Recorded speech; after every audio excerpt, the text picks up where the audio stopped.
Hello guys, welcome to my Lutong Guys vlog. For today's video, gagawa tayo ng ginataang gulyasan with kalabasa at talong. Dito muna natin guys ang ating isang gulyasan. Kaya lang natin siya guys mag golden brown.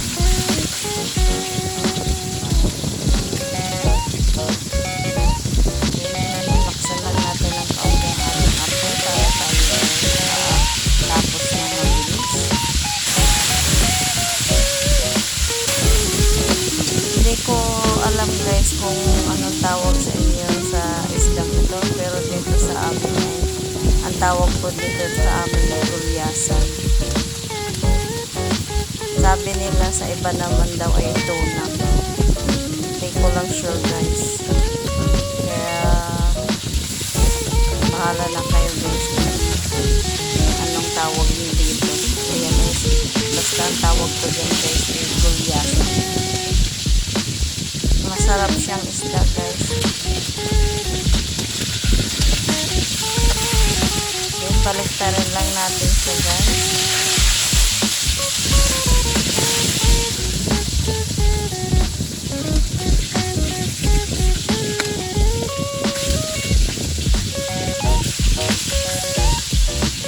Ito kasi guys favorite nila ng aking isda.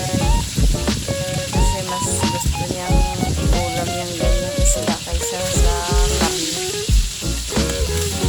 Yun ang pinaka-substitute namin sa karne. Imbes na karne ang bibilhin, ay isda na lang kasi pares din naman ang presyo. Isda matitipid pa. Pag may 3 or 5 piraso hanggang hapon na namin pang ulam.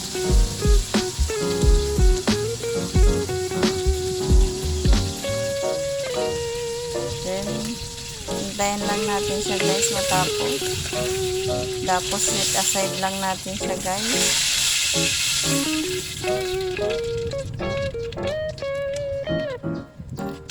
Then igisa natin ang ating bawang. Dito na rin natin igisa sa ating pinaglutuan ng isda guys, kasi para hindi na tayo magpalit ng ating kawali. Malinis naman yan dahil pinagprituhan lamang ng isda.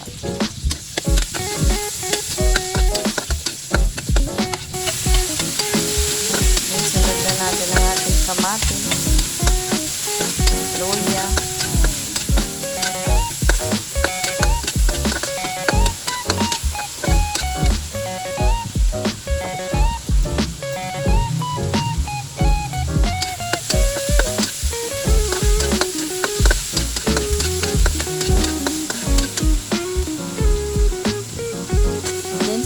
natin guys ang ating kalabasa. Ito guys ay kalabasang maligat. Then halo-haloin lang natin sa guys.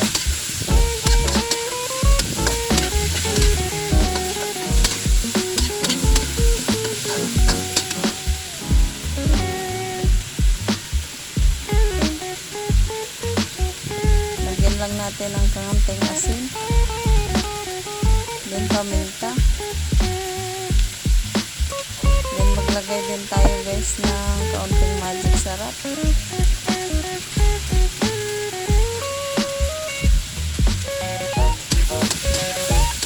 Then halo-haloin lang natin siya guys.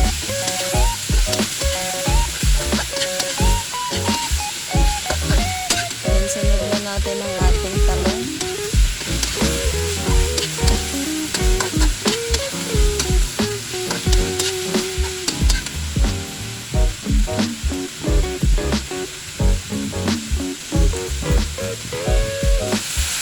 Naglagay na tayo ng ating guys.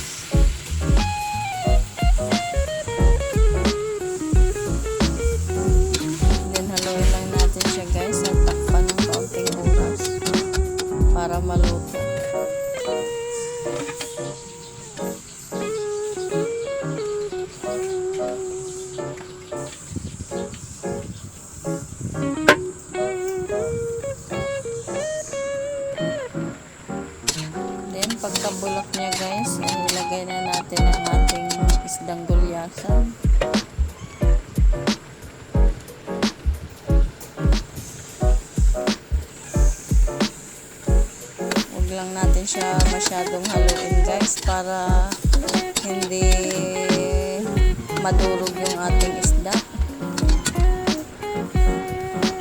Then maglagay na tayo ng ating gata guys.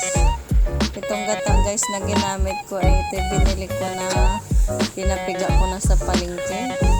Dinilagay ko lang siya sa freezer guys para hindi masira. Kasi medyo malayo din dito sa palengke guys, kaya ang binili ko ay yung pwede nang gamitin agad. Nilagay ko na lang siya guys sa freezer para hindi masira. Then dagdagan pa natin ng kaunting gata pa.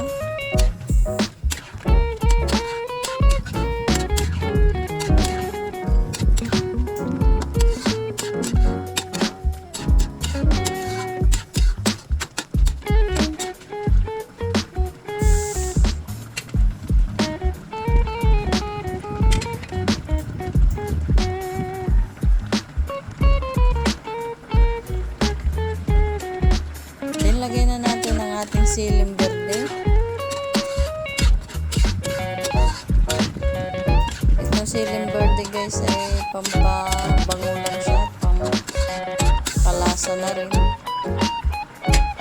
Kung gusto niyo guys, pwede niyo siyang gayatin. Ay ako guys, hindi ko na siya ginayat kasi baka umanghang guys hindi kami masyadong mahilig sa mga. Kaya buo lang nilagay. Dinagdagdag din tayo dito guys ng kaunting asin kasi medyo kulang pa ang lasa. Yan guys, malapit na siya maluto guys. Pwede na natin ito i-serve sa ating pamilya. Salamat nga pala guys sa inyong walang sawang pagsuporta at panonood sa aking video. Sana'y patuloy niyo pa akong suportahan at samahan. Please like and subscribe na rin po. Mag-comment na rin po kayo sa aking video. At kung bago ka pa po ay mag-subscribe at pindutin na rin po ninyo ang notification bell para lagi po kayong updated sa mga bagong i-upload. Maraming salamat guys. Enjoy watching and God bless us all. Maraming salamat to all of you. I love you all guys. Thank you.